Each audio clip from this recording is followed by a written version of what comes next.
Gaza amalwayo bagakuba abantu badukide bakubawo urutaro rwerunga ense yingidemu ekibi ampuliriza Gasimbagane mulala tudese siraje tanayingira ate ono muzinda rugwa siraje agujjawo siraje tanayingira naye nga eddakiika yonna RDC yangambye atuse Kampala zibadde kiro sawa sizijjukira naye ampeereza message nangase bwendi Kampala ntuse tonkolako replacement gonze kale sebo mukulu Ahmed Katerega Musazi naye lutwa agamba the stars make an entrance tayagala kubeera nga yasookawo osooka noweereza omwaja kutomeragana ne muwanga kivumbi buli omu ayagala yabasembayo okuyingira kutomeragana kati ninawe nalinga oli omukulu ajja naga ndi gundi yasembayo mumuzeeyo kakati atenga ne president yayina okusembayo nitubeera ku buzibu kati olinga asigaddeyo bagamba nti bamale okutuula ayingire bagenda okugira bati ng'ate ne president emmotoka etuuse wali babuuza bonna batudde ti ne president alemeddeyo naye president bwe yagira nga baga nti wacha ng'avaayo ng'atambula era security n'ekyankabana okwatiddeyo olindako security yali emugambye Your Excellency kabamala okutuula bonna oli tannayingira kati ate nga n'oli ali eri mabega bamugamba bali mumugana mwato chajja beze nindoza yagenda okulanga aziweze eddakiika 5 tebamujjaayo n'asunguwala wacha kati ye yaggulawo oluggi wali okirabyeko nga Mwami Museveni yeggulirawo oluggi lw'emmotoka wasn't that UN one of the UN side basirika ye yeggulirawo oluggi lw'emmotoka yaggulawo kati bano ne situti kati ne bajja bamugambe sebo omukulu linda n'abagamba wacha n'afuluma n'atambula bwafuluma n'atambula n'oli gwe baali balinziza eri nga bamugambye lindako omukulu amala kukola ki atuule ne banne n'oli n'afuna ensonyi naye n'afubutukayo kati ne basinkana ku carpet bakwatagana mu ngalo ne bayingira bombi enduulu neeraya that time yalado mukono ampuliriza Gasimbagane ne bannamawulire I remember naye ayomba wonna osinziro tuwuliriza ndine Charles Rwomushana bobeera Rwomushana obeera ku buzibu ebimu tabimanyi ebimu abitomera nenga wonna osinziro tuwuliriza tukwebaza okubeera Edwin nedda toyinza kutandika kuweereza message wiiki eno ssebo nze wange amawulire of course emu ku nsonga enkulu ezange ezabadde mu mawulire mwabaddemu ensonga y'abalaalo whether or not they should relocate okuva Amuru n'ebitundu ebirala ebyakyoli nagenza okuwulira ngabanga nti actually nti lwakuba Abamuru bakuba nnyo Kerere naye baatuuka Lango mu bitundu bya Lango ebimu baatuuka bwe nali njogera ne Reagan okumu wiiki eno ng'etandika Reagan n'angamba nti actually nti it is because they actually allowed nti that they actually are the ones hard. By the time you settle down, Teso will be in bigger problems than Acholi. Nti abagende Teso bagenda kasirise tebayina mutawaana yangambye nawo awalala gye batandise okulundira kati yenga alooza n'okulowooza nti the pacification of Karamoja is also going to end up in the same scenario nonga nti Bunyoro tekyayina identity actually ekyo oluvannyuma eriyo munyoro wange omu yangambye nti Bunyoro population y'Abanyoro abali native eyinza okuba nga eri mu bitundu 33 ku buli 100. The native Banyoro may be about the indigenous they may be about 33%. The rest are settlers in the area. Nabadde noonya Henry Ford Milima simungi noonya sigiraba kuba Henry Ford Milima yampanga ebifa Bende something association ne Henry Ford yali atuse mu kama bwa Bunyoro for some time ye yali ayogerera obukama bwa Bunyoro. Henry Ford nkunoonya naye ono mukulu Omunyoro yangambi anti nze bwe yeeyita Omunyoro nga muga nti wayi waffe okuyita Omunyoro baba bakuvumi nga nti ate waffe Omunyoro obeera ompise w'amaanyi Omunyoro is a man. Era twalemeddwa okukiriziganya kuba naye yadanga nti Omunyoro kibazo konze oba onvumi. Naye mu kugenda okunyumyanga ngamba nti the native gwe bayise indigenous yenga nti the native Banyoro are about 33%. That means batambudde nnyo wabweru. Tamanyi oba batambudde nnyo wabweru. Abangi bayingiddeyo wali opportunities. Kati ngaga nti abasigaddeyo balinga ebitundu 3 ku buli 100. Kati in addition to that aga nti the ownership of the land mu Bunyoro, because baina communal land nga bwolaba Acholi mu some areas newankubadde mailo zaakubibwa mailo ate abalina ebyapa twali eno nti era ne ownership n'ebyapa ebyakomawo mu Bugangaizi wali bayitawo Buyaga nti ate ebyapa tebiri in the hands of the indigenous. Biri in the hands of Bafuruchi like you. Biri in the hands of generals and quote unquote investors. Kati ekyo kyabadde oyo kuwebu mkwano goma Manyamushega ubona damu kusinkana njamunonya anonye ennaku zino ubona damu kusinkana ku chai kuti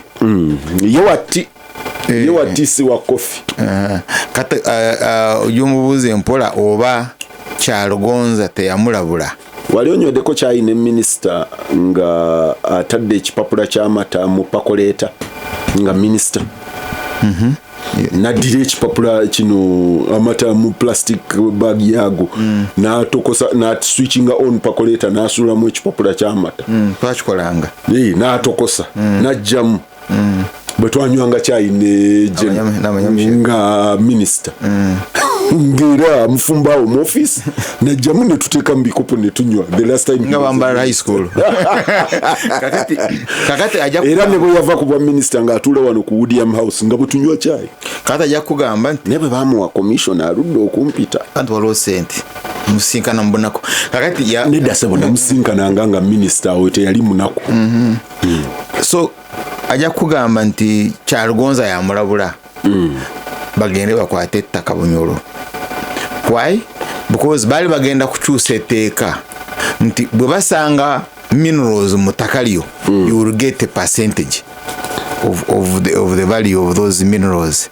So many bagendayo bakufuna ettaka in anticipation nti etteeka eryo bwe likyuka. Actually bali bagenda pushing for its amendment for amending the constitution bwe likyuka bw'oba badde olina ettaka ne basangamu oil then you are entitled to some commission, some percentage and chovolaba wabeerayo crazy nene nyo yokukwata ettaka and then ekirala n'ettaka eringi lyali nsiko, they were forests and of course nga Abanyoro balima wali kumpi tebagala nnyo okuyingira mu forest akatawo mukiga wayingirayo then n'abaana abaagala forests mukulu Museveni bakozesa the likes of Madavani in courts ne bayingenda bafuna ettaka eddingi ennyo.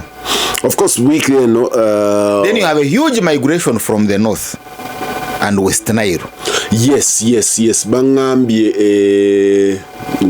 Kigumba around Kigumba n'okweyongerawo munda people from West Nile and even Karamoja by the way I don't know about Acholi and Lango but bangambye people from West Nile be basinze okusettolinga mu area ye Kigumba era muwogo gwe musinga okulya yingira wano ava side yeyo abasajja ba West Nile be bamulima mu eyo territory nino ne mukwano gwange. So you would be surprised kusanga bava mu northern Uganda ne West Nile nga basinga abakiga abakiga bangi mwafuluka okufuluka nnyo.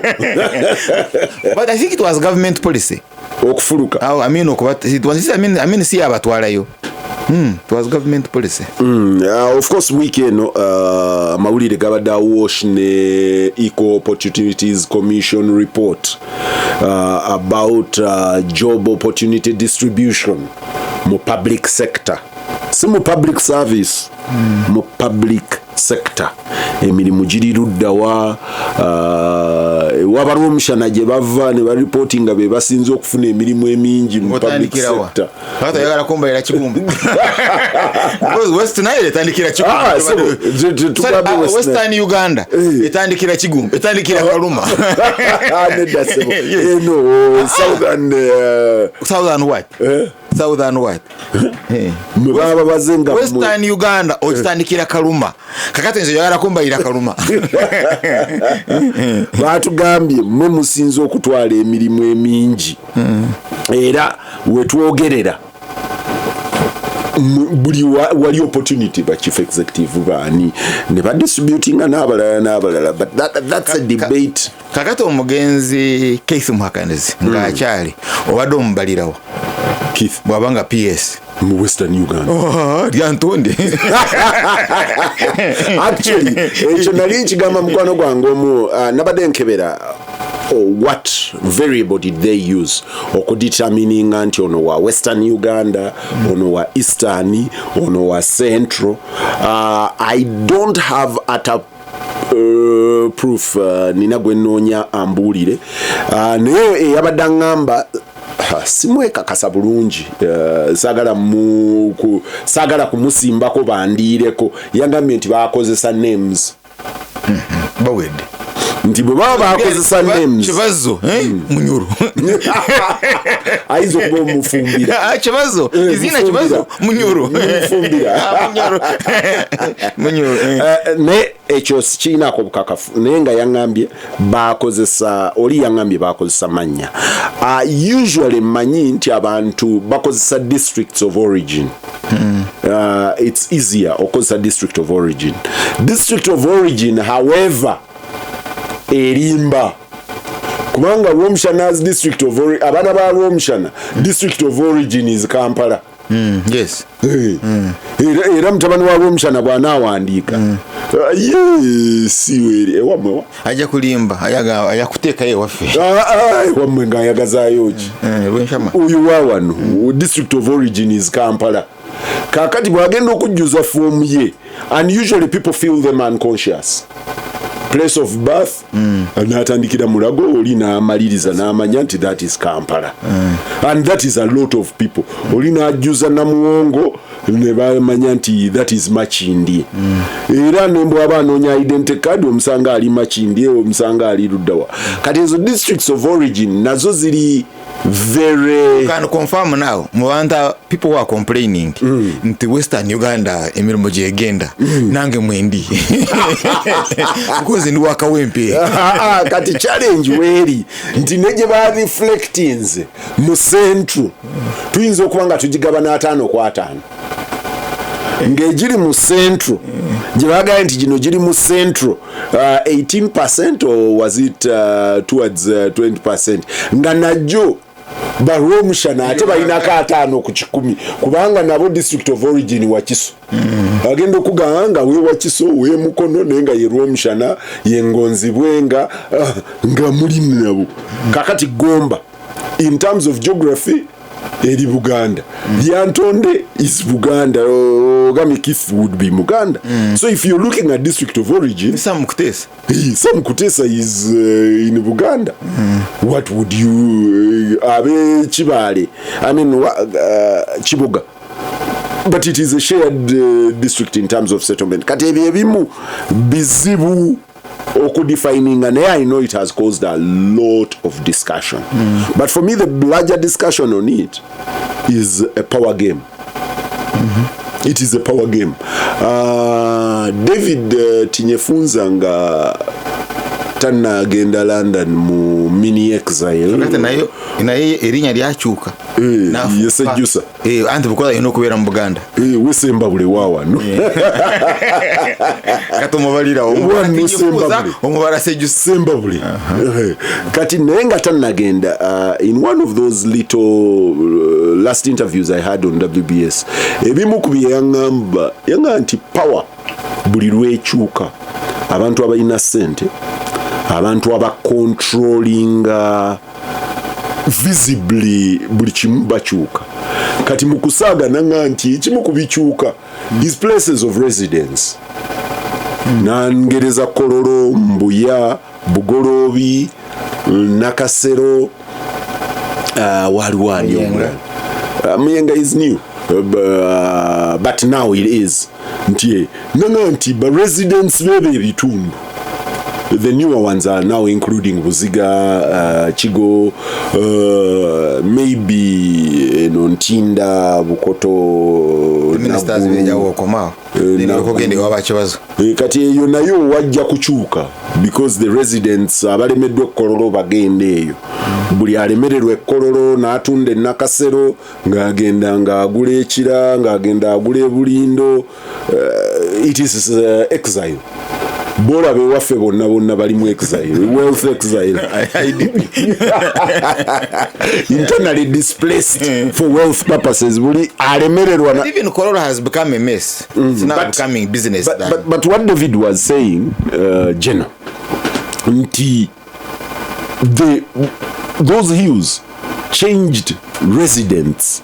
Buli government lwe yakola ki lwe yakyuka naga nti abazungu bwe waliwo bayindi waliwo bazungu ne a few elite baganda baliyo ne Mutesa bwava mu government 66 abalango ne bajja Bacholi ne bajja ne bafittinga in and a few sprinkling of artists ne bafittinga in mu 1971 Kabarasunu wamanyi Bakabarasunu Kabalagala gonja ni basetulinga in group ya Kabalagala gonja ne setulinga in ebugulu biwali wajjudde banubbi nina jajjango munubbi yali awo bayitawo opposite bugolo byawo Kiswa nga community yonna yaabo ne basetulinga era kala ya hills ezo nichuka.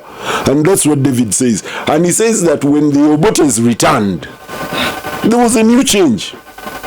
I keep telling people, olaba wana wali Kaboja Junior School Kololo kwa Keshe Avenue. Bajita John Babihe na kuzino kwa Keshe Avenue. Wali Kaboja Junior School, their primary block. Gali Makagaregan Okumuringa. Yes, Okumuringa. Yes. Okumuringa. Ago gali Makagenga, that is his home. Levels zirinya. Okumuringa. I was with him. I know mchara ku level 1, level 2, level 3. Ngabona bachara be basuloko. Governments. Obiro tambra mune lift. Governments changed. The home changed. Okelo house ojiraba weri. Yes. Gali Makagamuntu, yes. Yes, and their property. Uyu msajja Okelo house yaina properties all over Kampala. Kati bugendo kunonya abazina bwataba Sudiru babeera ba Rwomushana kakata ntigachi bachuka abo bote bwavaawo abajja nga balina okufuna faces indala era ekyo kye yangamba kizimbe kino kuba mmanya ga kibazo kati yangamba David nti batuuka nga ne flats bazirwanira naga nti eno yange ne nyumba yange eno nali wano ne Semjuna nga nti yavaamu Museveni yalwanirwa eri akateega yane I don't remember who else about kati ng'omukulu yalamula mkirikiri kibazo nti kati nga baga nti Museveni mwabadde asula bwavaamu agiyingiramu yabeera de facto number 2 naye nga in effect tubadde ne change, but that is a power change. It is not about property change, it is a power change. Nti buli lwe tubadde tukyusa obuyinza ebyo bibadde bikyuka kati tinyifunza ngaaga nti buli lwetukyuse buyinza era yali agamba nti oli bwe yamubuuza namugamba there is when Eritumwine bwe yaggalawo oluguudo. Yes, I remember. Nakasero wali we yali asula okulinaana Salaamu Musumba ne Kajura. Yes. Yali yaggalawo but he did not stop even towards his death nga bw'oba oyitawo ng'ekimotoka kye ekyamata kijja ng'oluguudo balusiba sayidi eri ne balusiba sayidi eri kati bwe namubuuza n'agamba nti you will contaminate my milk. Yali musajja. And he was saying it in a jocular way. He wasn't saying it in an offensive way. Kuba namusanga ne mugamba ye Jeno kuba nanywanga chai ku Normal Gallery. Lwakuba kati baggalawo tetukyatuuka naye nanywanga chai ku Normal Gallery. Power shifted. Kati bwe natuuka ku Normal Gallery okunywa chai olumu ne musanga ne mugamba but Jeno the other day I was passing Nakasero. Nambuuza wali ovaawo. Wali ogenda wakajura oba wa Salaamu. Konze but that's a public road. It continues. No. The three of us are okay. Kati bwe mujira nanga ati wali olaga bakuwe chai ya bwerere era yangamba ku Normal Gallery ne bampa chai ya bwerere. He was a joking man. Nang atenjifunyemu along the way nangamba kakati yagulewo oluguudo nga bayingiza amatage ni amanya Mushega yakuwa chai oyo mukwano gwange nga bayingiza amatage nja contaminating, you will contaminate my milk. Netuseka but unfortunately the road, yes, that is his perspective. Kakati mukulu Museveni olugende Nakasero naye yalugadde olugenda ku church kati mbadde ngenda gamba oli nti mulaalo kakati gwe bwogaba nti Museveni yagadde naye oyagala mirembe ng'okireka katerega naye osanze programu yatandise ffe tweyitidde mu byamawulire ebyaffe si ebya Siraje kati tribal distribution of course week eno ebadde mu nyegenyege manyi bino Charles tabimanyi ebyanyegenyege katerega ebyanyegenyege mbimanyi kubanga mukyala Kaddaga engeri gye yabibeerangamu ennyo nga ndabasika omugwa ne speaker yalayira interest we yanva nze manyi kimu nti bagendayo ne bazina ne babeera bwerere but my interest in nyegenyege this week my interest in nyegenyege this week was because of the security alert American embassy and Museveni and what Museveni alerted. But Museveni said that they will secure the people. No, he's saying they have the naye my beat is abantu baffe basubiddwa business because Nyegenyege had become a huge business opportunity. Munyenga, Jinja, around there abantu nga bayina huge business bomb in the area. And this is where clout is simanyi mukulu Kasigaza ajja kunyigira naye enjawulo ya clout kale Kayihura nzija namusubiza ngenda Kashagama Rwomushana tujja genda fenna Kashagama naye kale Kayihura bwe yali IGP nga in these moments he would walk in. He carried a certain clout and PR. Nti singa yayingira mu position mu place ya Nyegenyege singa kamera zonna zagenze ne General Kasigazi yagenze n'assuring abantu about security in Nyegenyege. Wamulabyeko? Namulabye. Rwomushana wategedde? Ono disa ayinza okuba yategedde kubanga chairman wa security committee. Nene ku mikutu gy'amawulire byabadde. Ne poor guy, he was almost invisible. He was like kibazo going through kikubo. Naye ate waakire kwoyo mukama we mukama we baka simanyi but that is where we are. Nenga Nyegenyege and the security threat, I think we will come back to it. Basajja bakwemulisa mumwagala bakwemulisa oba CDF. But security is both show and tell.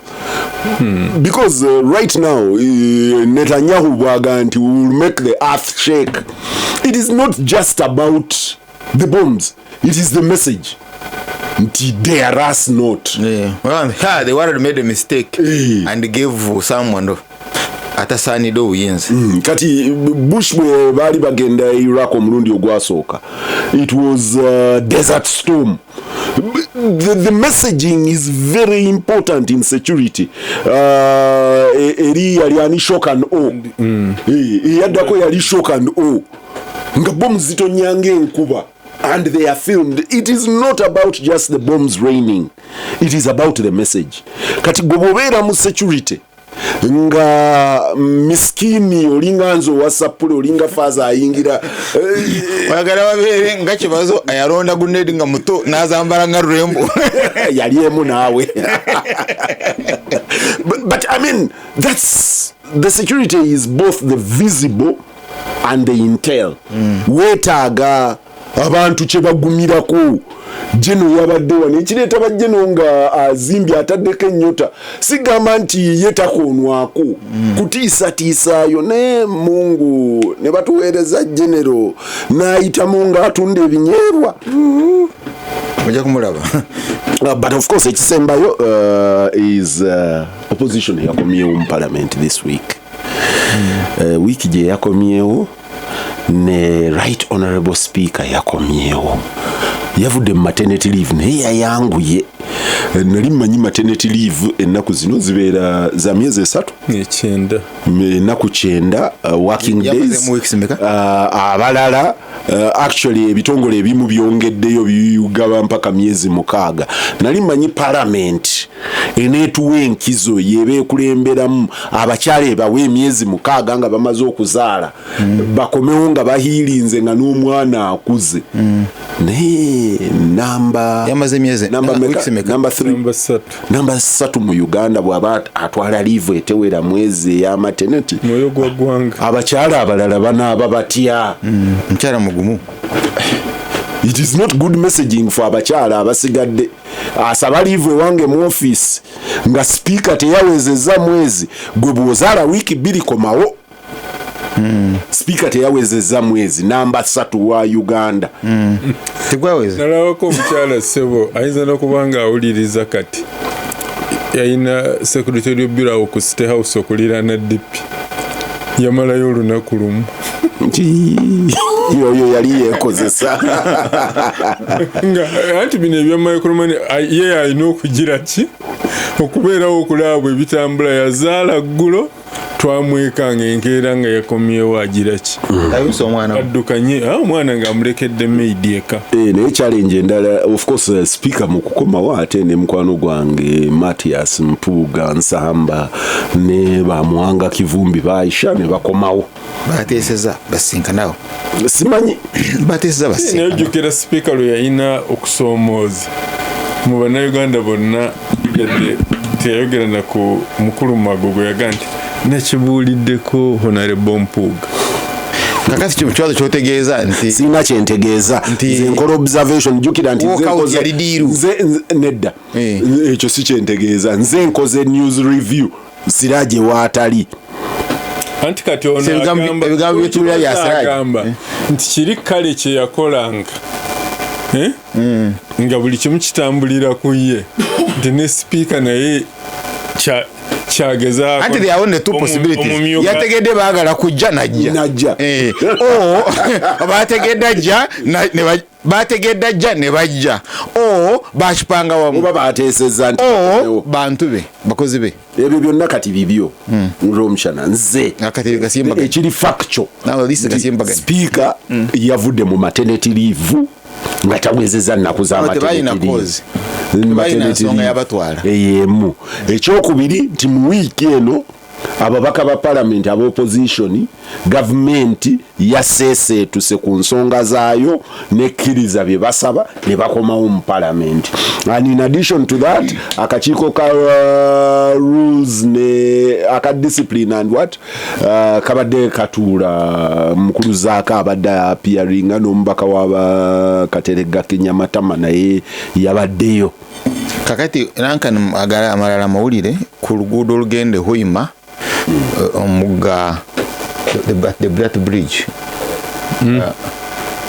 nsalo ya Kibuga ne Hoima nsalo ya Buganda ne Bunyoro omugga gwatabuse gulogo na kafu yes n'oluguudo ne gulwonoona ennyo ensonga endala ku byuto abaana oba baliyita Sentone Kateriga ndoza ye Katerega mu Lunyoro ne babanga ate bali eri tebasobola kusala kuddayo kukola ebigezo kukola ebigezo n'oluvannyuma bakisalidde amagezi. Then eyokubiri waliwo eggwanga mu nyanja zino ennyanja ennene eriri kumpi ne Australia but it's an island. Amazzi gatandise geeyongedde okujjula ganaateragaliryewo kati lyakoze omukago ne Australia abantu bakkirizibwe to migrate to Australia. Wampuliriza Gasimbagane ne bannamawulire Ahmed Katerega Musaazi ne Charles Rwomushana nange eryambuuza oba ndi panelist oba ndi moderator byonna mbiri. Ampuliriza ekirungi kya Gasimbagane nti ekuwa opportunity naawe okuteekayo ebirowoozo ebibyo. Kati alinga mukulu ng'avugira ku express highway no bagiggala siga nti bagala emmotoka. Katerega wiiki eno tubadde n'ensonga y'abalaalo mu Northern Uganda. President actually tebadde ya week eno passe but ejje building up. President yagenza Amuru n'ayogera n'abakulu baayo n'ayogera naki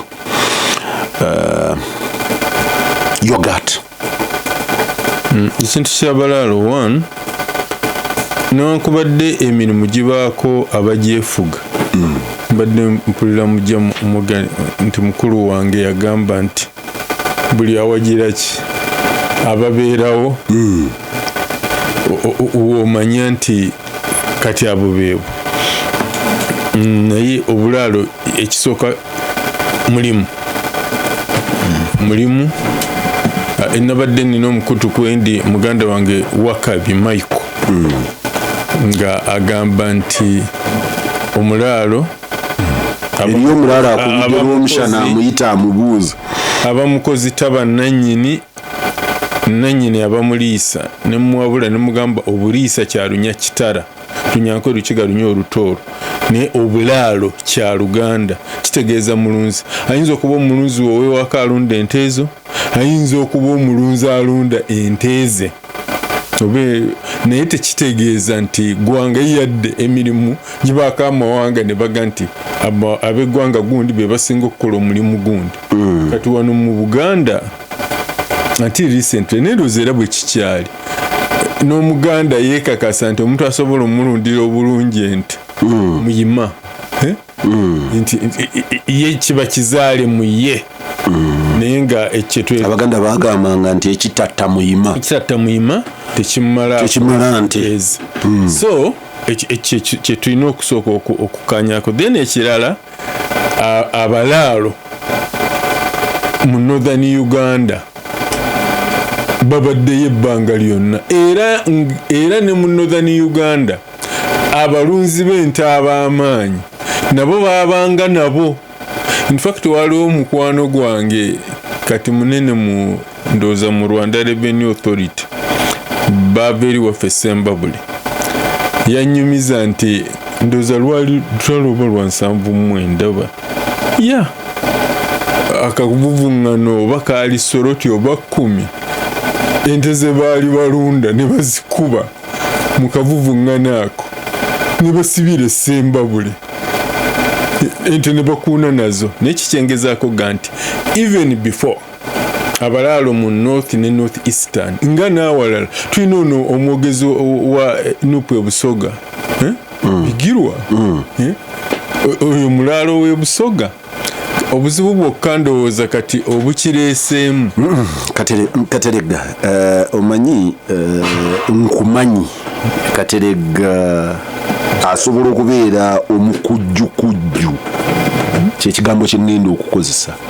Kati Katerega osazeewo ku defining abalaalo omulimu occupation yadde waliwo abaspecializing n'omanya nti abo ba Rwomushana balima nnyo Rwomushana naye nga tekitegeeza nti obukiga n'obulimi gwanga. Of course kati enjawulo gy'oyina nti bwe twalina abapakasi wano abaali balima abapakasi abakwojjanga nekyapa gonyeeyi abalima abasinga baabanga bakiga era nga bakulaalika nti bw'ajja okupakasa basajja bazibu ezizobeera nazo ku luwuzi waviira mu nnimiro ng'ozikola ki ng'ozimuwa. But that did not define nti abakiga bapakasi. Abapakasi babanga bapakasi. Kati definition ye y'abalaalo information ntono tulina we twali ne mwami Museveni yenga obupakasi akiyita servant ne bamukwestioninga nti mu Buganda si kye kitegeeza. Nali sakanya n'oli yali amugamba bw'atyo naye oli bwe yali amugamba ng'ategeeza nti obupakasi kitegeeza ba Rwomushana baabazze mu Buganda ne bapakasa nga gwe ekyo kyogamba. Kati kifunyi kansoke nkunyonyole Katerega omanyi Katerega gwempuliriza mumanyi era kati ku rail eriko line 2 yasazeewo n'abuuka avuga eri. Katerega twalina categories 2 ez'abantu be bayita abalaalo. Kiri kyogambye Abaganda okugamba nti ekitatta muyima tekimala nti baali bamanyi gwe boogerako. And those two perspectives nagambye abantu wano ku Mande twalina abalaalo ku byalo abewaffe gye nakulira babamanyi ng'amaka g'Abakaterega gabeera n'ente 2 obute bwabanga buli awo bulabika bubi. Oli ng'ayina ente 2 oli ayina emu oli ayina 3 ng'omulaalo ajja aveeyo ku kyalo ajja azikima n'atuuka ewa Katerega n'ajjawo 3 Katerega z'ayina n'atuuka ewa Kibazo n'ajjawo 2 Kibazo z'ayina ne zigenda nga zitambula watuukira ku ttale ng'ayina eggana naye ng'eggana eryo n'ente ezo zaabanga ngezi n'embuzi zaamu n'endiga nga ngezi ng'olweggulo bw'abaddayo zeeyawula n'abalondako ebyo tubimanyi buli zimu zituuka nezikyama ewaabwe ezisigadde ne zisigala nga zitereka. Oyo yali occupational mulaalo, oyo mulunzi, in effect mupakasi. Ye alundira Bakaterega nade mbuuza wano babasasulanga batya abo because I never knew babasasulanga batya ne banga nti abo batukanga ku ttale nga be bakama amata. Kati oli omulala nangamba nga nvudde ku show ano ndi abasajja abo baali bazibu nga n'obuyana babulekayo ng'ente eyo ogiraba Abaganda tebabanga na wisdom mu byante. Naye kampolerezemu Abaganda at least ab'e Masaka babasasulanga ate abatabasasulanga nga mborowinga ekikyo be balaalo bannaabwe bo babanga nga sono yali akyogeddeko ng'alina akataka ke katambulirako bali babayitanga bashumba ng'akolera mata nga tasasulwa sente naye kulwanga ekirabamu ng'ekyalimu safudomu jakozesa kigambo slavery naye ebyo byonna byaggwa. Katerega kantuuke gy'obadde kakati oyo mukozi oyo occupational mulaalo. However abantu be bayombako kati yava mu occupation nefuuka identity. Tukiraba nti abantu bawano bakakasa nti abantu abategeera ebyobulunzi be abaali bava mu Western Uganda kyeyongerako ne bava ne Rwanda ate abo abantu abali nomadic bazibu. Omwana alesekawo Bukoba Tanzania ate wuyo Masaka wuyo Soroti ng'oli gwe mbagambye abantu abali nomadic baali bazibu. Naye kati ku luno ekiriwo nze kyendowooza ekirese akaleega bikya kufuna bwannannyini ku ttaka kufuna bwannannyini ku ttaka obwannannyini ku ttaka naddala bannaffe mu bukiikakkono bwa Uganda bo ettaka lyasigala nga lyabika.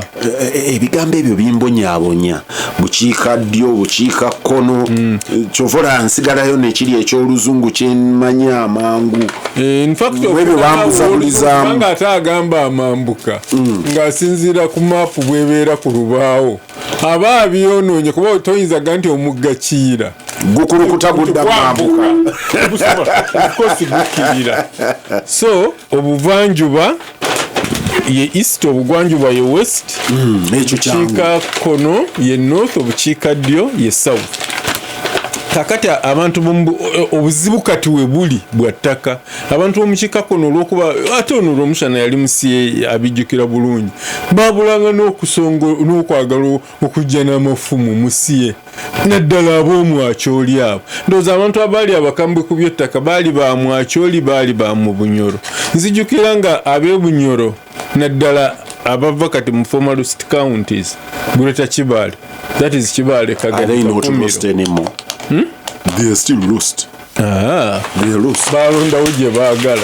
They are lost. Kakati lost naye president yatulabula ntoyinza gamba tekitundu ekiri mu Uganda kiri lost naga tukabire gali agebulega ate ngeri ndowooza Congo nayo gye Kabalega gye yazaalimu across naye ndowooza engeri Congo gyeze mu East Africa Community ng'ate ekiroto kyaffe East Africa Federation ndowooza nago tuleme ga nti gali lost ate Abanyoro nabo bazibu age Buganda ge bagagali lost ebitundu bye baluzinga ettoro n'enkole byo nga tebabigira ki tebabyogerako naye okuddayo ku kiri baatuuka n'okuga nti mateeka mu ssemateeka nti omuganda talina kubeera ki nattaka Bunyoro.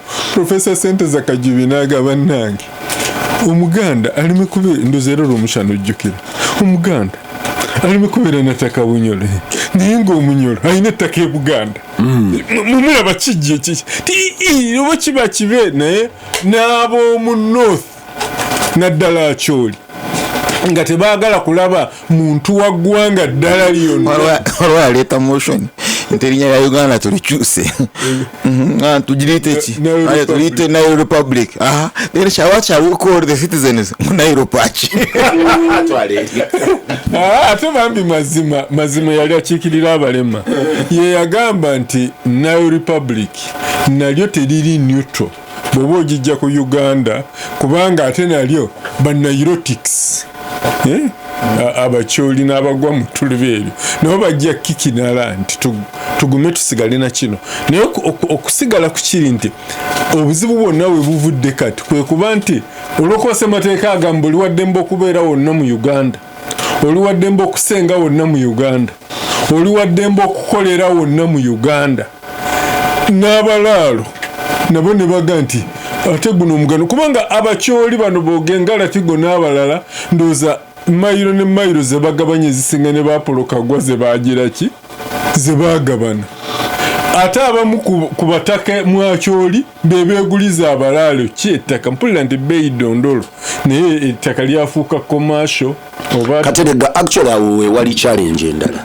you see twagala nnyo okugamba abantu from my belief system ey'ebyenfuna twandibadde na willing buyer willing seller ne aware that bano babadde disenfranchised economically balina obunyivu mu byenfuna and kijja tutwala mu subject ya topic eneddaka eya tribal distribution eno aba Equal Opportunities Commission gye baakoze abantu bw'omala okubanyigiriza mu byenfuna n'oba disadvantaginga n'obatuusa mu mbeera nga tebalina ke bayina n'omala n'ojja n'oga nti naze ne mugulako abakola ekyo nti waliwo deliberate policy nti egindi bavuwazibwa Katerega waliwo bye tukola mu eri esaala eyaffe ey'okwenenya ebibi ega nti mukola ne mu butakola bw'oba onoonya okwavuwaza abantu olina by'otakola ne babagamba nti mugende mu nsiko mugende ewinyi kibulu mugende mutandikire programs ezikola economic recovery. UPDA yatandikibwa. Tubadde ne programs ezikola economic recovery. Emu ku program ze basinze okunyaga ebadde Northern Uganda Reconstruction Program. Where are the proceeds? Government egenderera okukulaakulanya abantu ku musimbi oguyiriddwa mu Northern Uganda wandibaddewo impact. Nali ne quote unquote abawi b'amagezi ba government waliyo impact naye eri mu Buganda. Abawi b'amagezi twabadde abazimba eri ebizimba babizimba kati amayanja ng'ayomba nti Luweero Triangle ne Buganda tezakolerwa special program nga tuvudde mu lutalo yadda Masaka. Northern Uganda ekoleddwa. Katerega, don't lie to yourself. Obutakolera Luweero special program, what is the impact? I have driven the Matuga Kapeka road nengendo okutuuka eri ng'ovudde Sanga ovudde wano ku mabanda n'ogenda after driving 15 kilometers osanga abantu abalina ettaka nga balina mu tracts. Teriyo bakyasanku, teriyo bakigozi. Nakaseke, Ngoma, the whole of that area eina farmloads of land. Kirichoga nti tebaba bakolera recovery program. Kyechategeeza nti abaavu b'Oluweero abaali bakuŋŋaanye ebwayise kubanga bwe badduka bakuŋŋaanira bwayise. Fabalimanga ku kyalo ewaffe baasakanga muwogo n'obuyuuni buno nze nali mmanyi bwa mbizi. Babuyitaani obukupa sobono ddagala ly'amaanyi. Nze nakula mmanyi obwo buyuuni bwa mbizi. Naye abantu abadduka e Luweero babutundawa abantu abadduka e Luweero be baatandika okubulya ne babulya. Abantu abo bwe baatuuka okuddayo for resettlement e Luweero tebaddayo. Baddangayo kuguza ayinamu bw'aba ayinamu nga baddayo nga bamugamba nti lino ettaka lyali lya jjajjaffe ligule.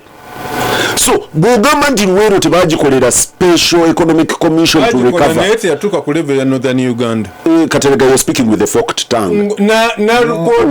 Wagambye nti tebabakolera. Kakati ate okyuse babakolera. Owuliriza mwami Kibaza ate onywa kaawa manyi tonywa birala.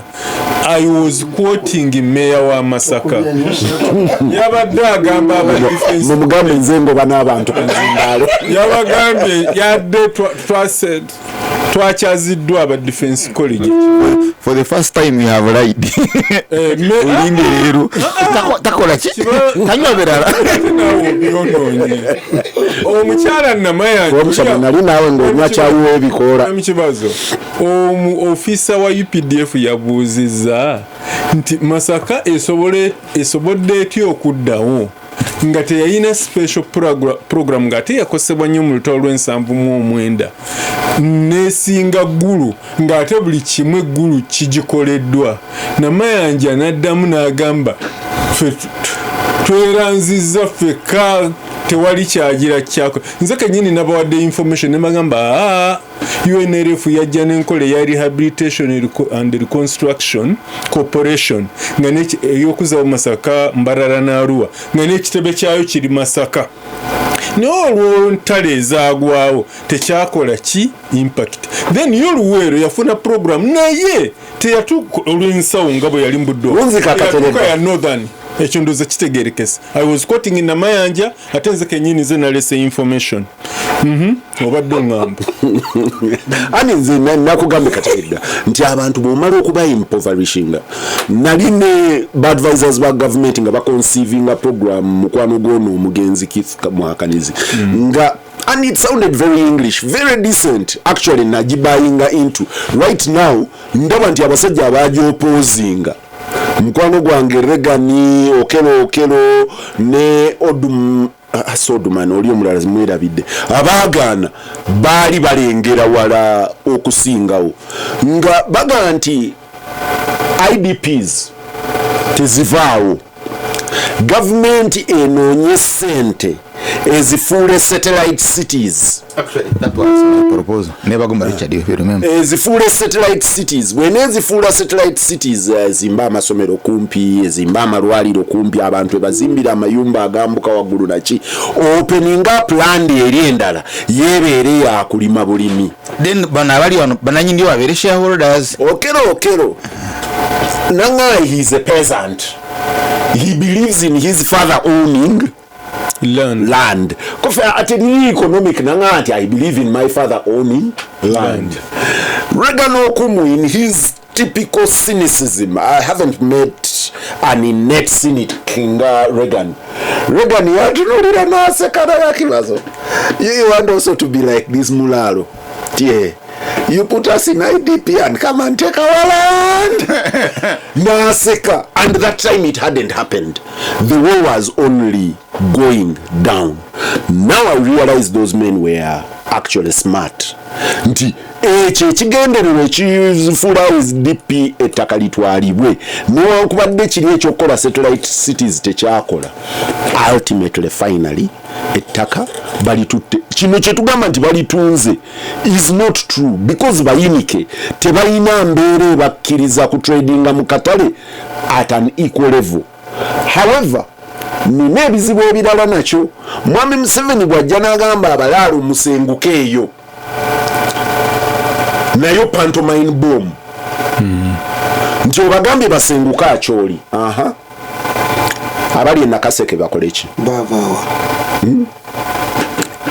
Just hold there Mwanga.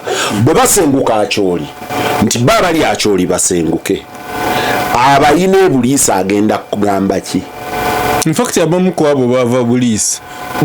Abayina etteso agenda kugamba ki? Ne badde buliisa waffe ekyaggwe abayina nga balumba y'anaagamba ki? kirina obuzibu bwakyo nakyo ekyo. Katega badde amaliriza. Yes, Katega tema following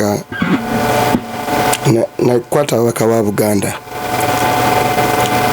Of course, budget ya feshinene tetuna budget completing. Ne tutambula nga tugenda tusisinkana ewali land dispute. Ewa Ensonga be.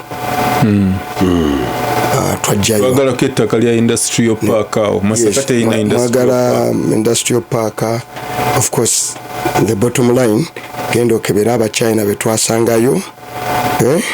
Na bichi biba mining. You are from that area. Ba mining yochi. Basimye ne tano. A huge tunnel. Ensonga be. Mukadde wange mukyala Njuba inawo program ne bambi baba butebenkevu buteefu Serulanda nsulo ya bulamu. Naye waliwo zaabu. Nze kugambye waliwo zaabu. Kirirongo Ensonga be kiri mu Kyotera district. Nebe twatuka ewaba mukulu Haruna Kasolo. Betwatuka Ensonga be ne wabo ewa gundi Kanyike honorable Kanyike Kyotera district ate wewa mu Masaka wetwali ya nama yange. Ensonga be ate tali eyo woyogerako no wayina ebizibu oyo si Ensonga but that area gye bagenda okuzira minimamu ebinazi. But this is what I found, and let me be very crude. Still kubeera that crude as possible. 80%. Angamba gwe nkuleka n'ogwa kataka. Eriyo omukyala ali eyo. Yanga nti naye mwangu oyo omanyi omuleka n'agwa akataka. Mbate Rwomushana bw'aba agwa akataka n'omugambako. Wali tokimanyi. Look, nsangeko very crude. Mu audience gye twayogerako mu kitundu ekyo 90% bali si Baganda. Bali mu Buganda. They were either Rwandese or Barundi oba abava mu Ankole. Masaka. Kati mbadde ngambe Masaka.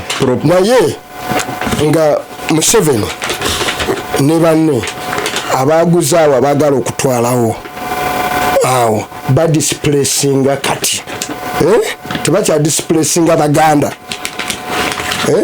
era most of them bali balaalo era bembanvaayo bampa entezo 3 bagwa be displacing zidika yaringe waigigi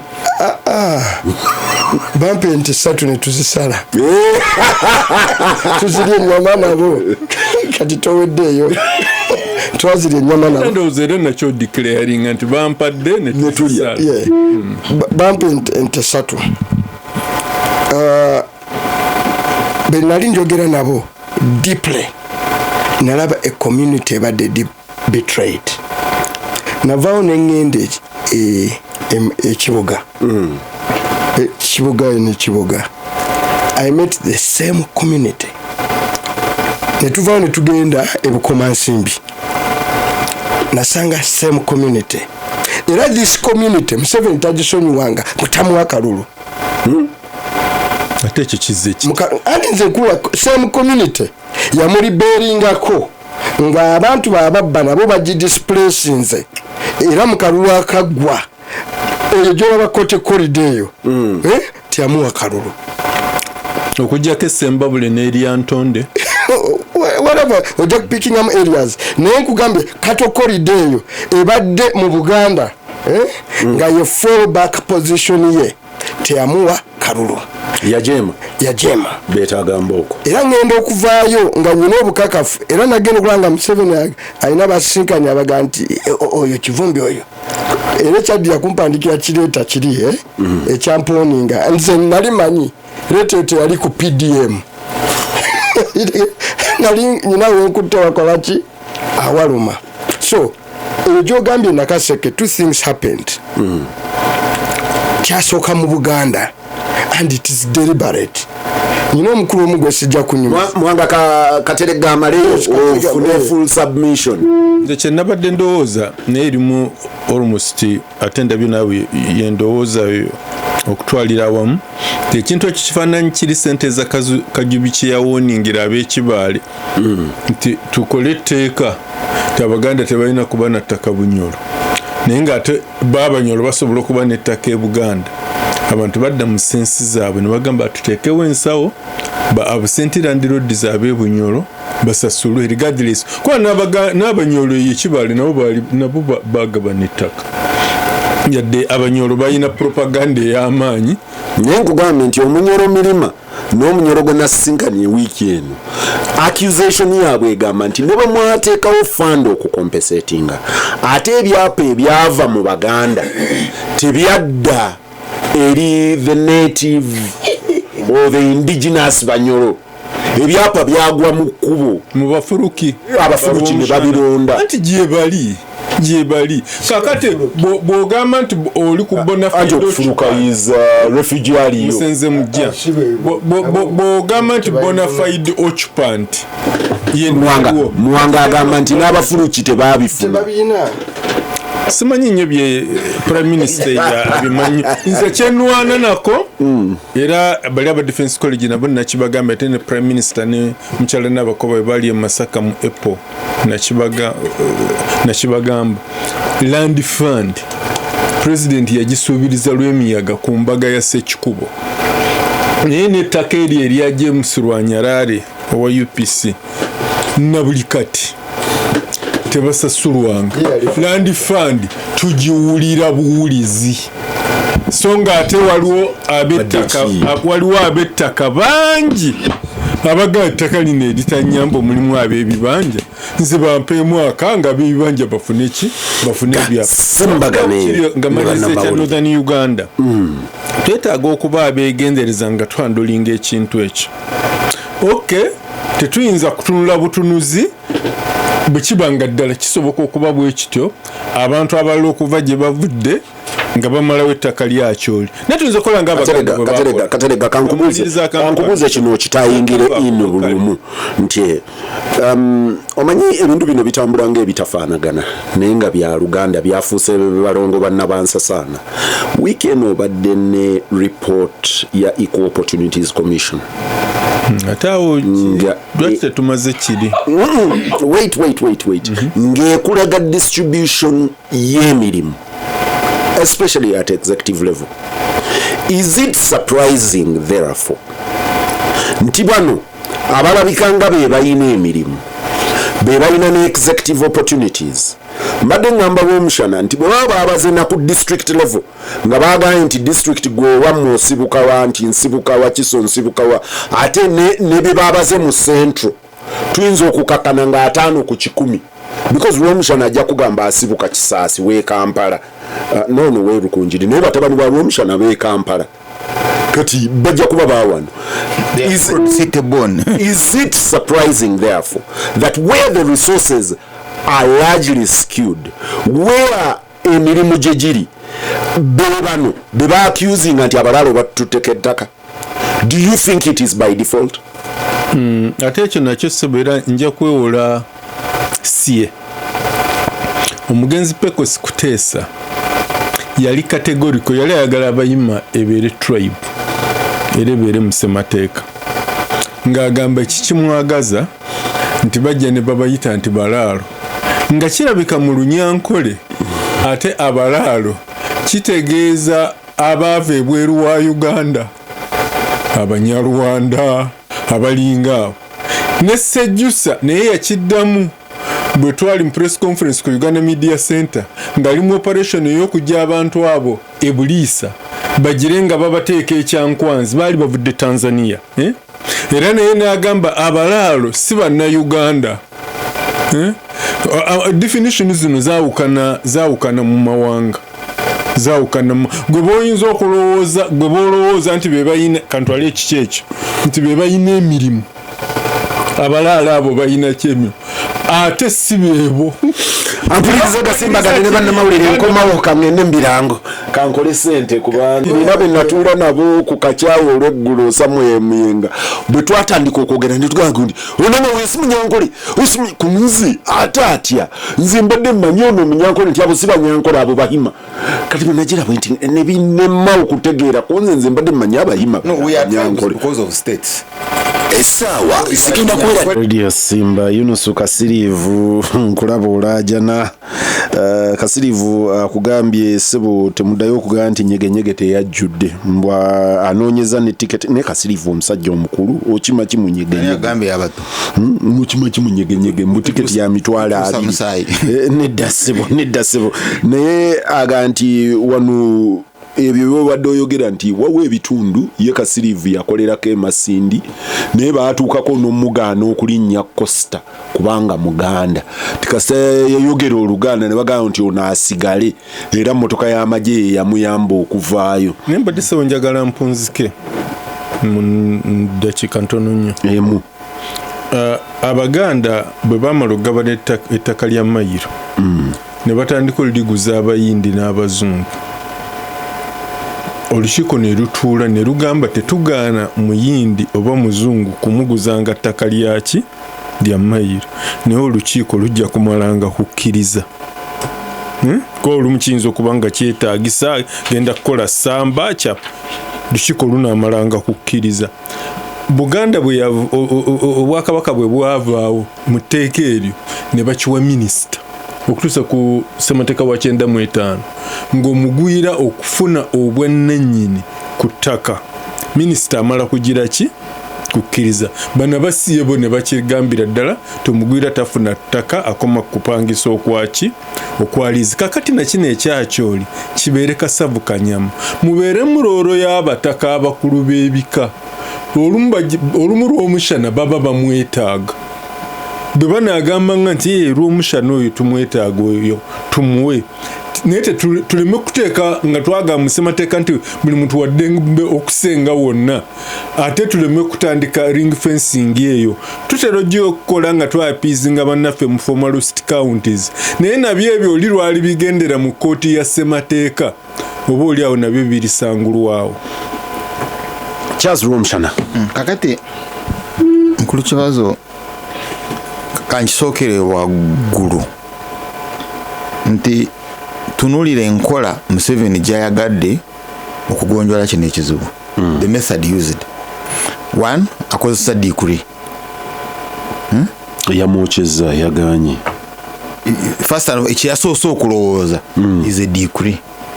Aye n'ajogerera nnyo my executive order my because executive order tabajogerera toina kubeera nga buli mbaga gyotuukako nga nawadde executive order abe waffe bagambanga yanazina takumba naye ono agira tinaga munda banzija nno nasimba ebigere yeah I mean bagamba this is a decree and decree ngojuleyo kange ekola ki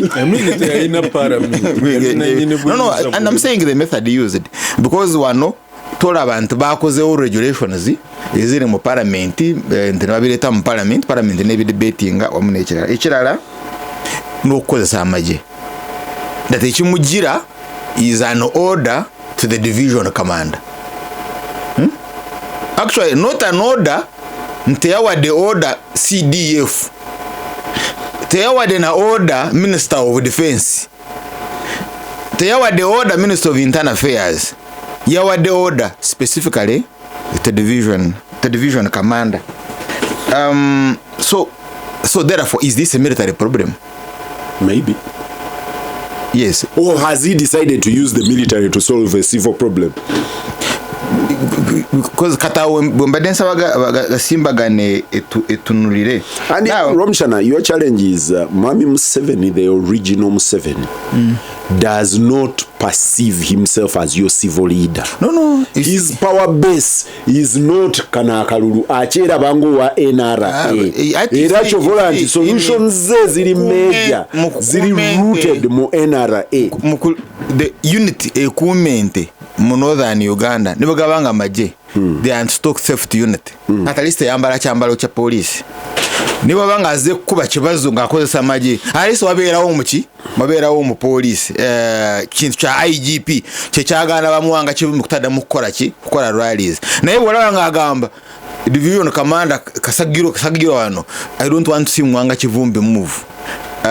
It cannot be accidental. Now kakati ono omulalo ng'amaze okumutunulira nga omulunzi w'ente omutambuze a nomadist or a pastoralist. Waliwo group gye bagobe Tanzania. You remember that group? Question erinti lwaki Tanzania yagigoba nga tetuna kutunulira nti yajja mu Uganda. Question erinti lwaki Tanzania yagigoba. Now Tanzania bwaba yagigoba awona Isingiro Mbarara that all area is fenced. Kati bwebava mu Tanzania njagala ombulire wawulira impact yawe nga bayita. In fact basooka Sangobe olija abadde agamba bwe bava okudde Bulisa. How? Then bwebava Bulisa bwebava Ensonga be bwebava Sangobe ne bayita mu Masaka municipality. Ne bayita luka yawo ne bali awo ku nkoko ku mbuzi bayita wa batambula batya. Of course Rwomushana ayinza okubanga akyogera mu kubalata n'omuntu ayina ente eggana ly'ente 10,000 waita ekisinde kisigalawo ora tufiringa n'ensenene bayitawa kale chorus bakagitambukira nkai where did they cross chorus ntwano ente wezayita nga zambuka chorus nga ziva side eri. I'm talking about Kampala, Masaka, Mbarara wotukire Bulisa waliwo bakrosinga kubanga tulina we twalaba eggana ngali crossinga bakrosingiraho zasala zitenda gyobera ebyo nasana kubigenda ko kanjala kutunulira wano nga eziise eno nawo kakati bwe mara okutuuka e Bulisa natures totubulide zagenda bwe mara atenga tezikoyi tinyefuza ne kale keyihura bagenda okuzituuka ko baziwe security ezikuuma 99 nga tezikoye they were really very fresh ente ezivudde eri kyalabika mu bigereza kaju gato z'ebyuma. Now kati bwezituuka e Bulisa confusion nestukane batandika okuyomba. I remember the lady yali agenda kujja ku CBS to make a statement kifuuse politikawo byayingiramu ba Rujugiro ogenda okugeramu bwe bati nga bavuddemu eje erya Dismas Nkunda General Nkunda. Kira kyotayogedde mukulu Rwomushana. Let me develop this, then you come in. Sika information katono. Nga Sejjusa amaze okugamba nti bave Bulisa badde Kyankwanzi temporarily kuba Kyankwanzi barracks. President Kagame yatulabula okubakwata obulungi. Yadde ate ffe twatumanyi nti bangi ku balaala abo Bannayuganda. Kati gwe ebyo byonna wabadde obimanyi ng'osirisa. Nadde nkuwa information. So kakati bwe mamala bavaamu bw'ogoberera Rujugiro koze namugobererako nga bakwata mutabani waawo okumpi ne game awo kumpi awo ogenda okugira mu booti nga ate Rujugiro agiramu reports ezikola eje erya Nkunda ne munkayana zone za mukulu Museveni okugala border wadde owulira erinnya eryo and ne rivaamu eje lya Nkunda and eventually M23 uprising. Then eventually Doctrinium Hose Kainerugaba area superiority y'Abatusi abayina okwerwanako Congo. Now, so olaba migration evudde Tanzania yiyo Bulisa yiyo kate yingidde Congo ate evudde mweje and it's on a military offensive. Now, so that's why you see the larger question was bano bobotunira abatambuze nte olaba mu abavubuka. You now even need to go and check singa bamwanga kibumba abayina facilities wabane mugani mu checking even nabana abalala bali mu Northern Uganda bebayomba nabo. What is the percentage y'abato? You are dealing with a migratory group. You tosala gamanta abato bali mu masomero. You see? So that's one group. Ndozane bwencherekerao. Because you have abasongola abali e Congo bewagobye nga babawadde ettaka mu Uganda. You remember that? Baba wa National Park. Now katoyina bano bebasettlinga but you can't account for their children. Either bali mu maje wano a certain special force or bali mu Congo. Now the second group iya batinyefuza. Ba tinyefuza ba brigade ya Kashaka that generation. Eva mu balalo those nomadies abali mu Kato corridor ne bagobebwa mu Kato corridor basobola okufuuyira sesefries. Ebivu. Yes, kakati obote bwamala okubajjamu instead okubazaamu yazikola ranches. The ranching scheme very unfair. Masaka nkole ranching scheme yo na Kato corridor.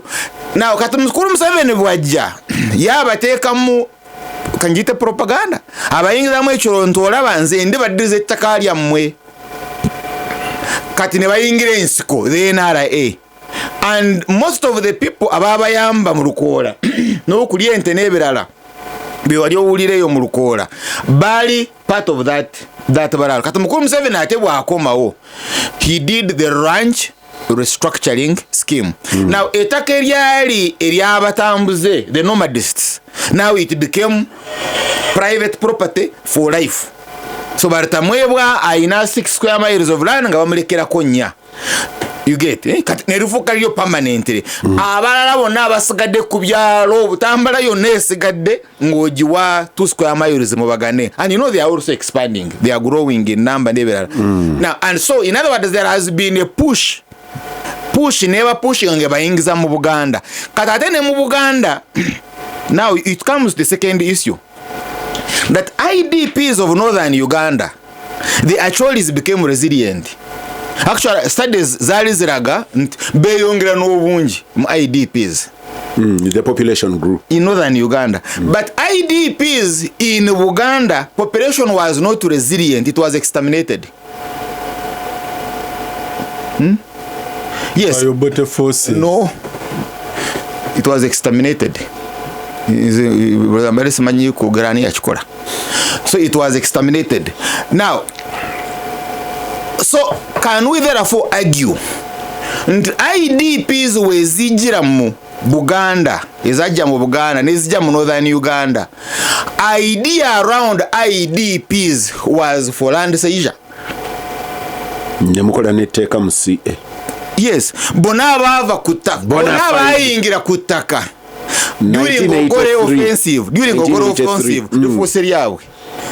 it should have been nti yena yadduka ku ttaka mu biseera bya ogole offensive we shall guarantee the right of return. So in other words fe twakola Nakba eya Palestine mu Buganda nti yena ayava ku ttaka in 1982 Rwomushana n'aliyingirako gwe yalivaako you have no right of return. Naye kiri muteka mukulu Rwomushana tekiri etteeka ligamba Mwanga we yali Egombe nadduka n'ekyapa kye ekya mayiro alina obwannannyini ku kyapa kyekyo naye ow'ekibanja eyasengako naye alina obwannannyini ku kibanja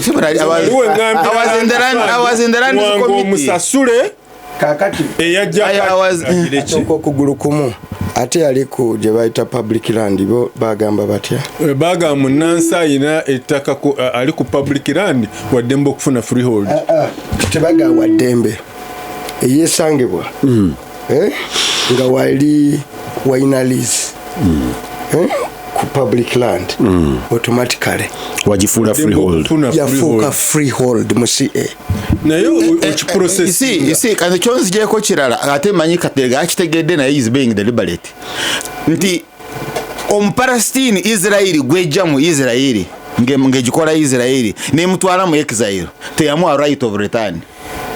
The Ogore offensive Ogore teyali yekka, he had other actors. Actually by the way I am moving abantu kubajja kutaka was not Ogore. I am moving abantu kubajja kutaka was Museveni.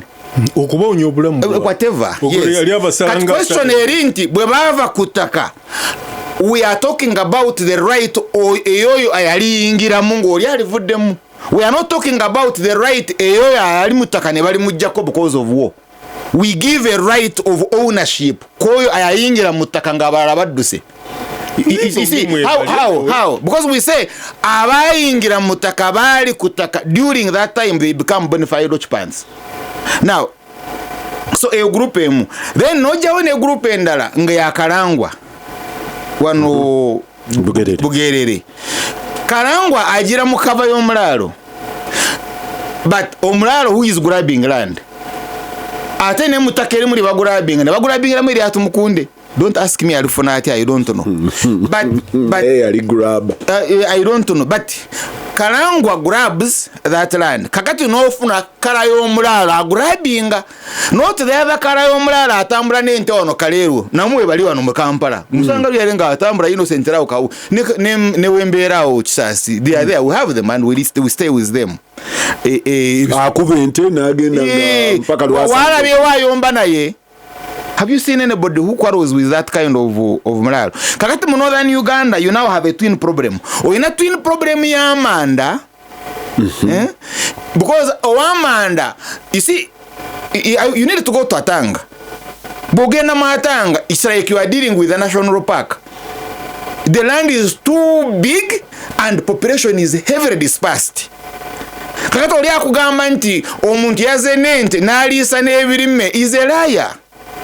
Because abantu beri tebali mawala they cultivate around their homes which is a natural omuntu omulimi anatambula mayiro agenda enente jowulira je bogera ko mu northern Uganda teli in conflict with the population bandu badde bazise actually enente joyogera ko nto ono mulalo aina diru nenanyini taka what you would call obusulu. So, therefore, why is Mr. Museveni inciting Acholis against them? Is it Mr. Museveni? Yes. Odonga utoa wanabe be. They can now. Absolutely. Because you see, if this was that... You see, land grabbing in northern Uganda, njagala mpe your opposition who is grabbing. Bogenga na tukwagabana opposition. Opposition. You see, that's why you have northern Uganda reconstruction program. Nti Buganda eyava mu lutalo because it owned victory yavira mwao kyayafuna mu kyali kimu otulo kwebaka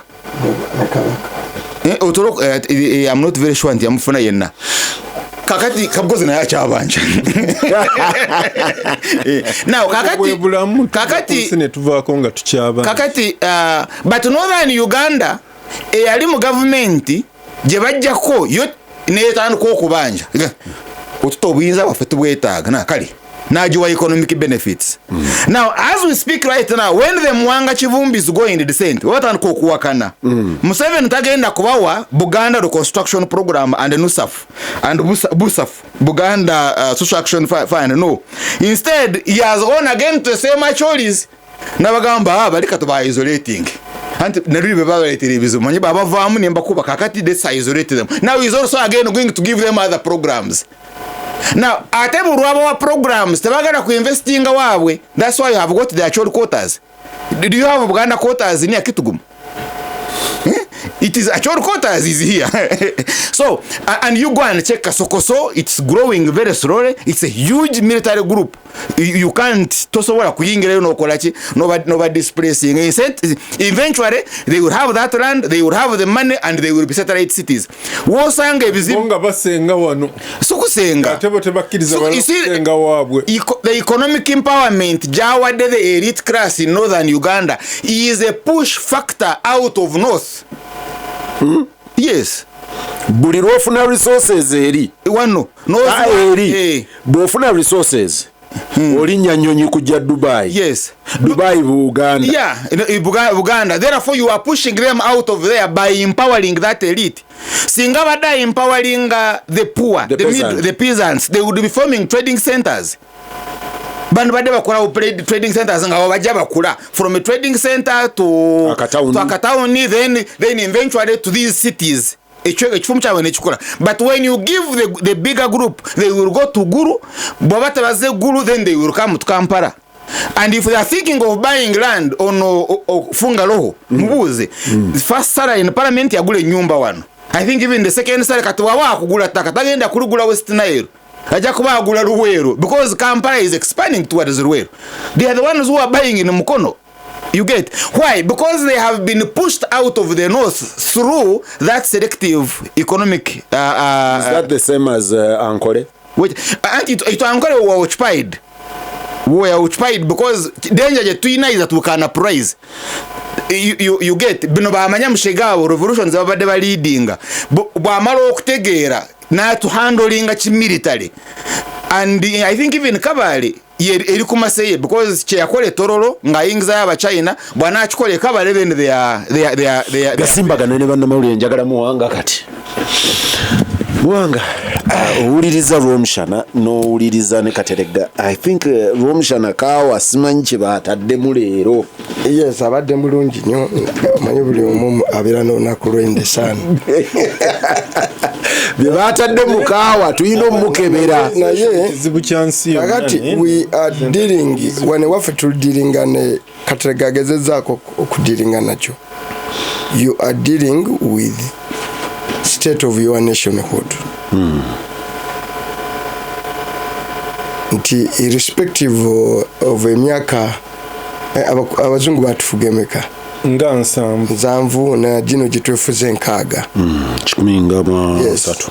The attempt okutunulira eggwanga lino nga bannayuganda kikyali wala nnyo. That's one big crisis. Nti n'olwekyo at basic DNA yaffe na kwakati generation gye twogerako terimu abo abazungu gye bafosinga gye bagatta olw'empaka. Teri n'emu abo abasinga kati tetukyalimu abo abaaliwo nga tufuna n'obwetwaze nga bakulu. Twogera kati ku population esinga obungi nga yali born nga tuyina obwetwaze. Kati generation yazaalibwa mu bwetwaze bw'obateeka olw'eggulo tewali yeetekako tooki nga Munnayuganda. So the big bottom issue is, should we go back to debating the issue ya nationhood? Tikitegeza ne betwagenda mu ssemateeka bano yaga nti Munnayuganda binana free onoba wadembe okutambula era okusettolinga wonna wookola ki woyagadde. Ekyo kyokka kiri mu Buganda. Already mwali cosmopolitan. No. Irrespective n'ebyalo ebitali cosmopolitan. right before independence. Takati mwanga chibumbi oje buganga likola ki? Incidentally, watu wamegwa nolo mwalugwe wa mwabewa fema ogola kusanga sanga y'abaganda nga bavugayo moroka be batambuze binyanja, but you now come to bugangali that this round it's literally grave. But incidentally bannayuganda bangi abakola garage eyo Arua abakanika emotoka abakolayo business funga roho will go there wazimba wano wakyalayo mu kyalo he needs a mechanic agenda yiko okufuna mechanic so je bali abaganda je bali n'abayina y'amaduuka nayo je bali nalipa kwakinga amaduuka restaurant era bwe nabuuza okulya nemanga nti aja mtu kutwale wali omuganda so je bali nalabye n'abasiika Rolex sibasoga sebo pakwaki size y'abaganda mu Great Arua nga bali mitwala 2 mbaba ne annual event. Yes. So number ya manyi ddala. Number ya manyi. Nolwekyo abaganda they both took nationhood. Abaganda ba nationalists, there is no doubt about that. No kukiriza and they walk with the talk. And they are the only community about walking at the talk. Erabo jawa dembyo obufuzi. No jane program to No, don't take that route. Don't take that route. No jane program ne bamatira ntikaterega Rwomushana go ina program etutwala mu maaso balekawo Muganda ne bakuwagira. They've demonstrated it not once, not twice. Love Dr. Kizza Besigye jabadde naye mu Buganda tandike ne Museveni. Museveni yennyini teyafuna bottom line egamba agenda atandike olutalo atandikire mu Bahima. Yali takisobola bali abo abeeyo mu akole bali bayimba Nyamulunga ngobote bamuyita manzi yetu abo no, we are very honest. For us, we are very honest. But you see, mu Buganda, Museveni watandikira olutalo mu Buganda was not in Buganda. No, that is also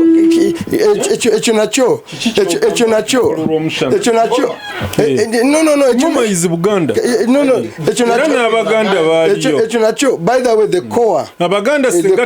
The original core yali Baganda, but he recruited from the cattle corridor. Abanyarwanda bali threatened. Yeah. So the point I'm trying to emphasize. Musanvu mwebiri onansonyi mu wango okuyingira kuba omuntu agala okutereza record zino. Musanvu mwebiri bwe bagezaako obuyekera babukola amini yewana nti abakazi mu Masaka n'Embarara bali bakwata abayekera ebirevu nga bakozesa ebisolo byo nga babahanding over eri amagye. Abaganda baamala kuwagira lutalo ne lusobola. So what is not in dispute critical support abaganda si kyokka luganye balina n'okuleeta omulangiro ekiseera ekyo Ronald Muwenda Mutebi. It took that much. No legitimacy formation ya NRA abagisoma NRM. Museveni yalina okukwatagana ne bakironderule bani bakigundu basobole mu that temperature okulwanira wano. However, bottom line is never nkwanga baliyo. Never kalira baliyo. Le young number nti Haji Kigongo yali personal representative wa Professor Lule. Okubeera chairman we NRC Munsiko. So abaganda so okuwagira Museveni tebaga nti tebalinawo alternative ku Muganda to support. Banoonya asinga competence at that time. Nibala kizula abamunga bibuka jimu basooka kukayira nebwe balabanga tatambula ne bagamba Kaddafi no ye musajja ye kono ne bamutwala. So at the end of the day ku bottom line gojosule kisasi bwali ogula ettaka simanyi gwe waligulako bwamuletera sente no settling ayinza okuba wafuuka neighbor teyakubuuza linnya gyasibuka gawe ina sente cyangwa obeere mulirwana ate nakwala nanyini sebo ba Rwomushana bamala weno nagula Mugarura nagula byabo nagula bona bano tebagula ku Rwomushana. You do not buy from a Rwomushana. The only difference that you know kuchiga o mu kikope nti omukiga bwagula ogenda nononya mukiga muno asa arahino baguza naye omuganda bwafuna tayagaliza munne. Nawudde bakyogera ne ku banyolo mbw ate abanyolo bali wasi ku baganda. So that is not true. So omuganda ye ekya statehood ne nationhood muwanga kye yayogedde anyumirwa nga ali comfortable n'omusoga oba n'omunyankole nga munnayuganda. And by the way, let me tell you, even in marriage ne mukuzaala abaana increasingly largely abaganda they are the most integrated community mu diversity. Sebo nansonyi okuyingirira mbadde ku nnyimbe 2 ng'abataka abakulu b'ebika e Masaka bakubiriza abaganda nti ate kati ku luno mutagetinge abawala abahima mubawase mubazaalemu abaana.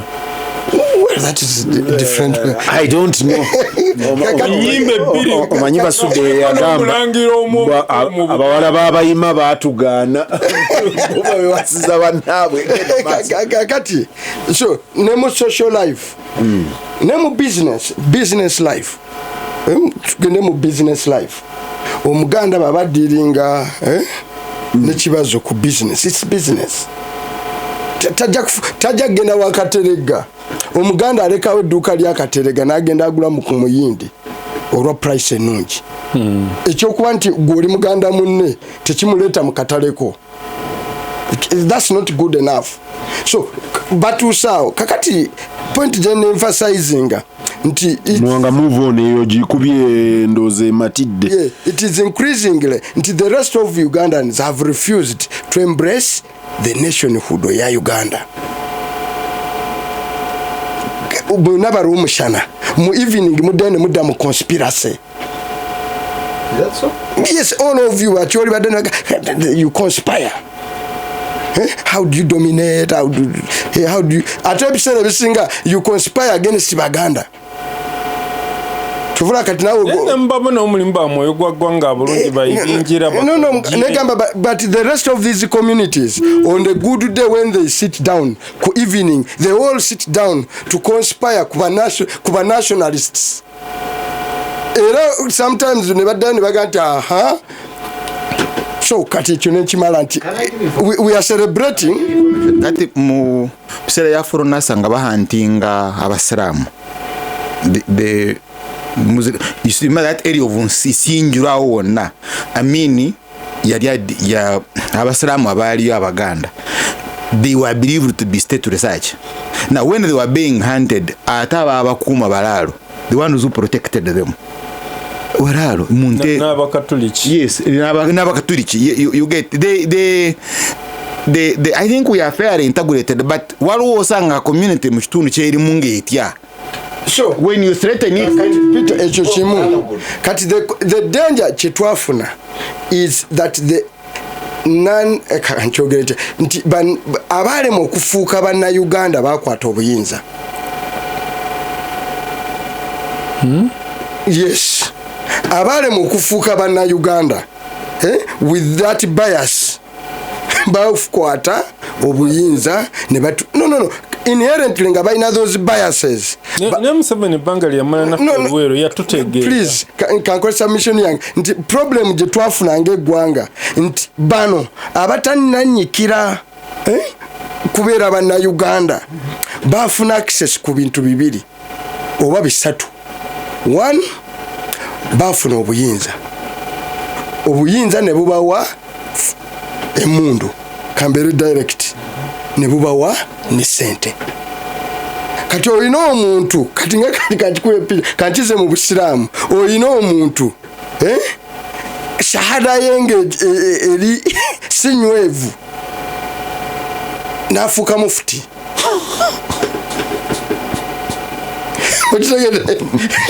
shahada kati abana naye mbadde ngamba muwanga nedda lindako muwanga fenna shahada tugitoola lumu netugamba nti mungu ali omu nabbi wali omu Katonda yasigala ono shahada agimanyi ofunye omuntu kugamba gaya atuse kuba mufuti naye ng'akyagendako mu bbaala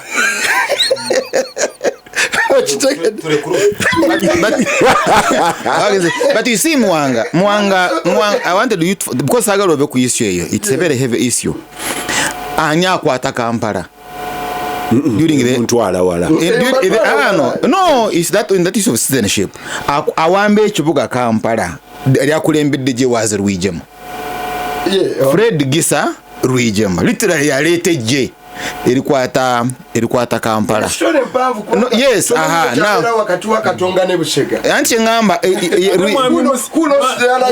please anti ngamba. Ngawoleza kategaya. Now kakati yagamba nti ate bano abantu abatabanga mu combat mu ddwaniro nga kategaya nga bali wakati wa community n'abalwanyi ebyo stories zikyuka nnyo okusinziira kwani gw'owuliriza kubali mu ddwaniro ndooza eyo tugikutule kubanga omugenzi Kasirye Gwanga Gawale Gabi yate story eyiye gyanyumiza kuwamba Kampala ya rebellion aga nti twatuuka nga tuga nti naye tutuuse wano ekibuga kitulema okuwamba era alowooza ye nga Gawale Gabi is maybe 30% responsible for the fact that batuuke Kampala nga 25 singa 28 singa because walo kibale wapanga kakati then second one kati ekyo kikutule Obote he would address you overall commander was Saleh he would address you as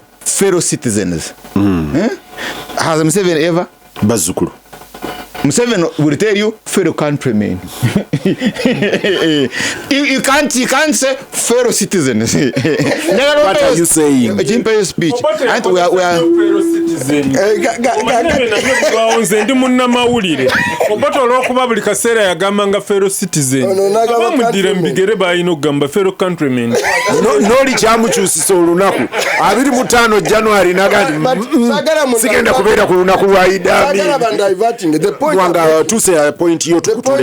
the point I'm making ti omusajja akyatamiira akwata obwa mufuti ekyo kinene mukulu muwange no and I mean to say waweerayo obulamu bwe n'omusaayi no it doesn't matter you see nationalist so called kyovolaba olwakwata obuyinza basibirawa muwanga kyakugamba Kateregga nti onakkiriza obusiraamu todde shahada naye ate asigadde akuba ekitabo akawungeezi naye yafuuse mufuti yafuuse district kadhi yakulira sharia kakati oba olina obuzibu nkyogereza ku ddiini yaffe kuba yeri mupiwa mu spirit kakati ono akimanya abakatuli kibalina kyoga nti ffe tetuli piwa sebo ngenda kujjako mizindaalo sebo esapule gye nyambadde yeyina dawuti ku purity mbadde gamba kati challenge yomanji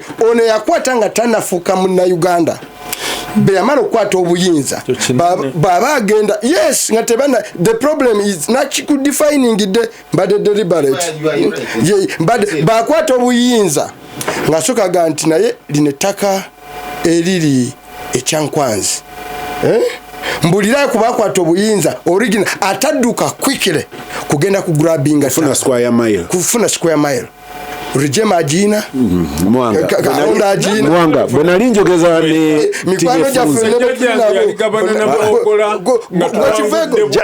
just a moment bwe nali njogera ne Tinyefunza nga naatera okugenda mu exile bwanyumiza bwe bamujjako ennyumba ku Elizabeth Avenue bwagenda okwagiwinga ne Mwami Museveni nga Mwami Museveni amugaa nti ennyumba ku Elizabeth Avenue katono mbasuubira kubeera nga mufuna ki taka era David nga nti teriyo NRA ejeno akulimba atafuna taka the larger protocol. You were co-creating IDPs. What was the consciousness? Mubuganda, was it land or it was safety of people? Gamba kono. Gamba, you see where the danger was afuna.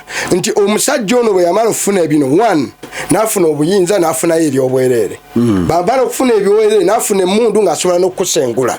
Bamala okufuna nafuna ne sente ng'asobola n'okugula. So the question is is nti chovula wakati mumwaji winga abaralo bachi bana ababatwalako ettaka abagula ettaka lya baralo bano bamufuti njogeza ku mufuti gwajagasa njogeza kwa kibishu bandika musajja gwe wakoze enso bino tubitegeera abantu bamufuti bano nga bakyakuba ekitabo bagenda mwankole ye talaba ayagala bagenza mu bacholi talaba chovula n'amafuta olwaleero. You see, this is grabbing, is getting to the nerve. You examine a company. But to send a mafuta mwatadeo national oil company. Omuntu yagule omuntu yagule yali shell kati bajitani Vita Vivo kakati Vivo mulinya lya national oil company Vivo egenda kutwala amafuta gamwegona yabade Vivo litwaina yes twajukula no mobile yes mobile yes kakati ngagenda advertisation kutwasu say yalete ngagenda kuganti kati sawa zino bano bagala akakundi nacho ekyo bakisimbeke makiu miramaje people don't know all our royalties mu buli kimu mu mafuta twajiwa mu tekerifu ga mafuta twajiwa UNOC ya controlling. Now somebody is having now UNOC is going to become an agency of a company yomuntu.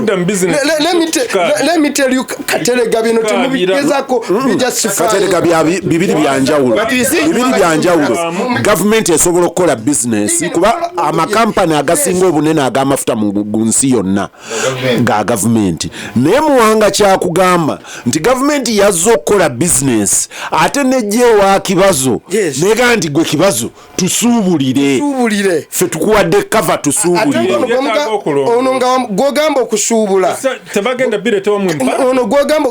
Let me tell you that parliament we're talking about that law it is called the Danze Doctrine. Danze Doctrine kati bano lwaki Peter babikola bino njagala genda mirango lwaki bino Peter babikola simple one argument minister kitibu mu new vision yewolereza tebebala ngaba na Uganda.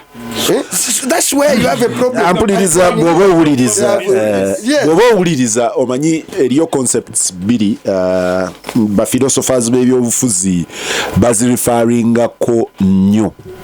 Emu bagiyita minoritarian politics, gyobeera ne possible minority nenga eyina obuyinza yesalawo yebeera ne resources neki eyo minoritarian eri very close to eri endala sijja jogera kubanga ejja kunvumisa naye minoritarian njagala ali eyo gwe genda ogisome ejja kudefininga wawe tuli Muzayimate nyam wana ku radio Simba Peter Chibazo studios ejikwanjuli Ahmed Katerega Msazi Charles Rwomushana ne Muwanga Kivumbi ngenda kufuluma mu dakika ntono nnyo ne dakika ntono just one word Katerega opposition bakomewo mu parliament na dembisagira muntu oli yakomyewo nga maternity leave twabadde tusuubira eri abadangamba nti Denmark abakyala babawe emyezi 9 ejja maternity leave